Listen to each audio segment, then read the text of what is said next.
Well, good morning. Luna wants me to go back inside already, don't you? Yeah, Dad, let's go back inside. It's a hot few days here in Austin. It'd be nice to be inside where it's air conditioned. Well, let me have some coffee and get started here.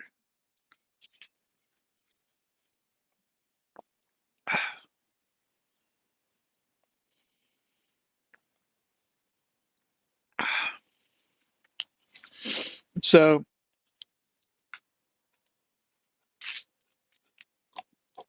I like to use a little bit of my experiences with AI to give you an idea of where I've been going with it. I've been pretty pleased with the AI for my software development. There's a tool, a pattern that you can use called regex, which regular expression. And what it does is it allows you to say it will have the object I'm looking for has three numbers, a dash, four numbers, another dash, and then an unknown number of numbers after that. And you can put that in this thing and it or thing, the regex, and it'll look for that pattern depending on how you describe it. And there's a bunch of nomenclature and stuff that you can do, and it's not human readable unless you've been trained.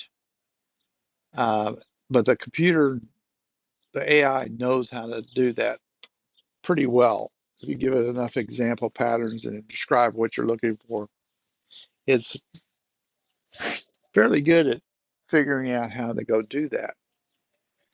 Now, that being said, um,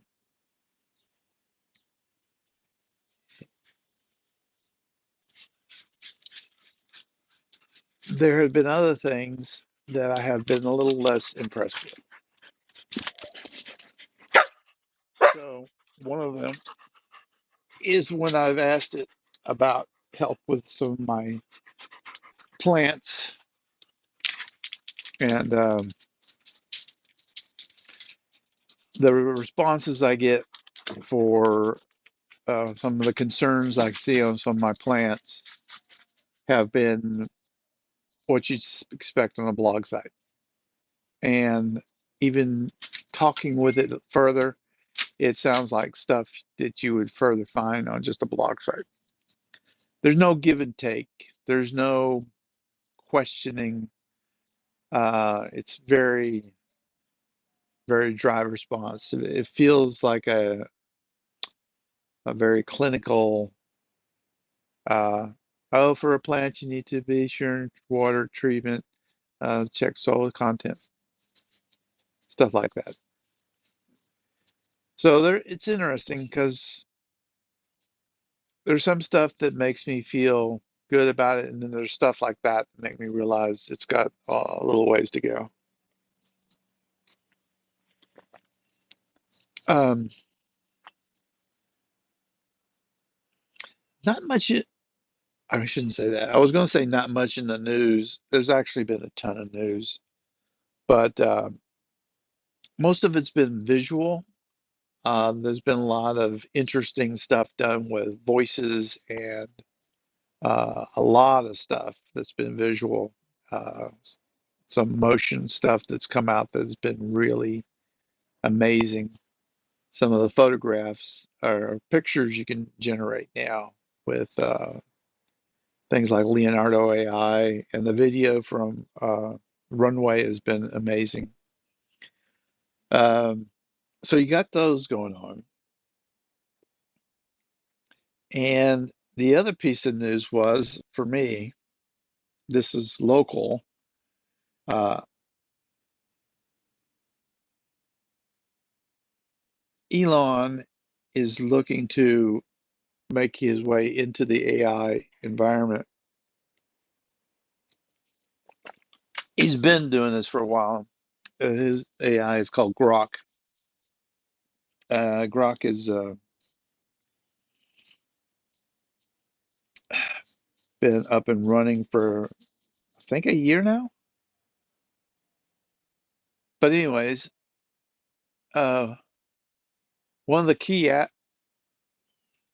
things that Grok did not seem to have that OpenAI and Google's Gemini and Anthropic had was it didn't seem to have the uh, processing support that those guys had. And I think it is because they were using some extra Twitter servers and probably outsourcing a little bit to. Did you get it? Okay. She dropped the ball. But in the news around here, he's building a huge data center here in Austin, and he has some pictures of the building and the setups on X. Uh, it is uh, going to be interesting because I think Grok's been a little bit behind from the other guys, but I also think that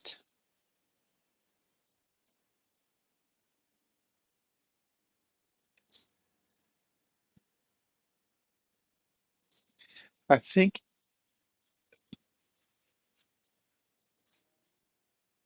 I don't know how to say this exactly. I want to say I'll I'll I'll, I'll just say what comes to my mind first, and then I'll want to amplify because it's not quite accurate.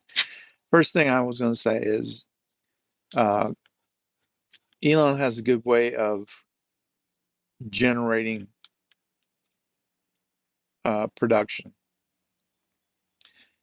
He is able to work on things as a small company, and a lot of places small works really well because the guys that are in charge of it are invested in it, and they're there and they interact and they keep the momentum going.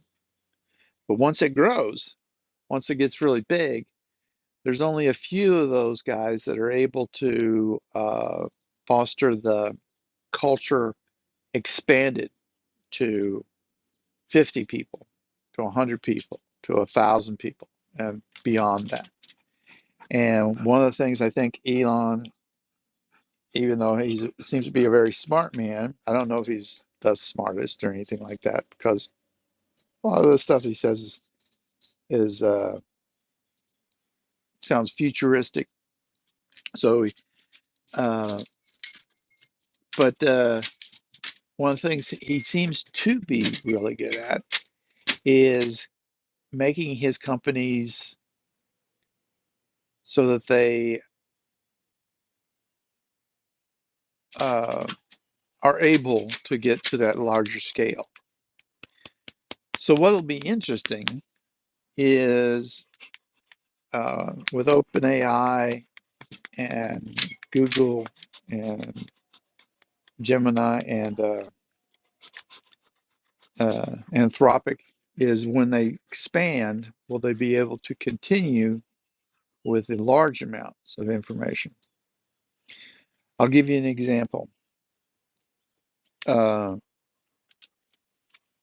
Google Gemini produced a image generation that was a catastrophe because they they had really weird racial problems with some of the images because they didn't match up with the history or the truth of the area that they were supposed to be generated from. They would they had like uh, show a picture of a uh, 1400s English court with uh, the queen and all the representatives in the room, and the queen was black, and the some of the most of the representatives were not white. So this doesn't match up with history, doesn't match up with truth. So it was pointed out how inaccurate it was. And I think part of that problem is when you get to a large size, there comes a lot of what they call safeguarded rules and practices.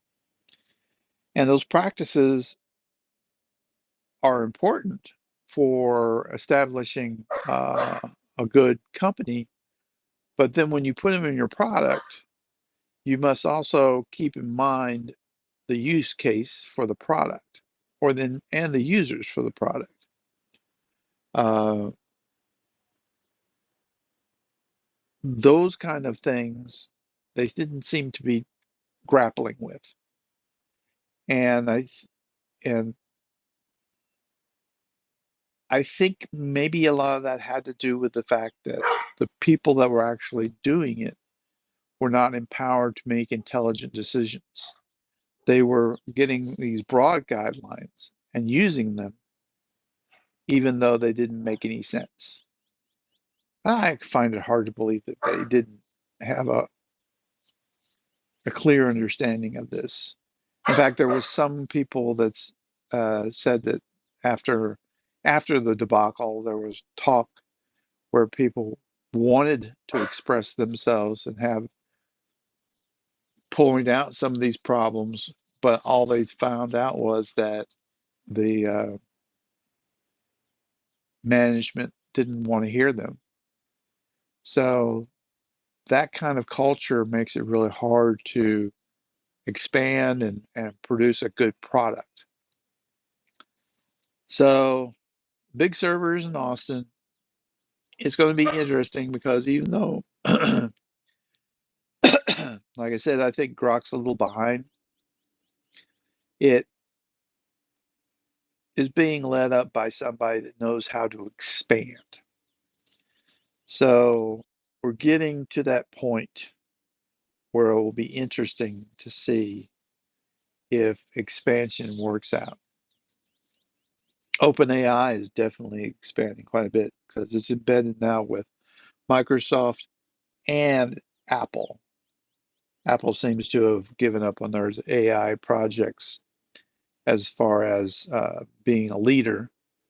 They are more of an integrator. They're trying to make OpenAI useful inside of their devices. So we will see. We will see. Anyways, I've droned on and on. Been an interesting morning. Dogs seem to be a little hyper this morning, and it looks like one of my plants is going to die. AI can't help me, or it's not helping me. We'll see. We will talk to you guys later. Ta-ta for now.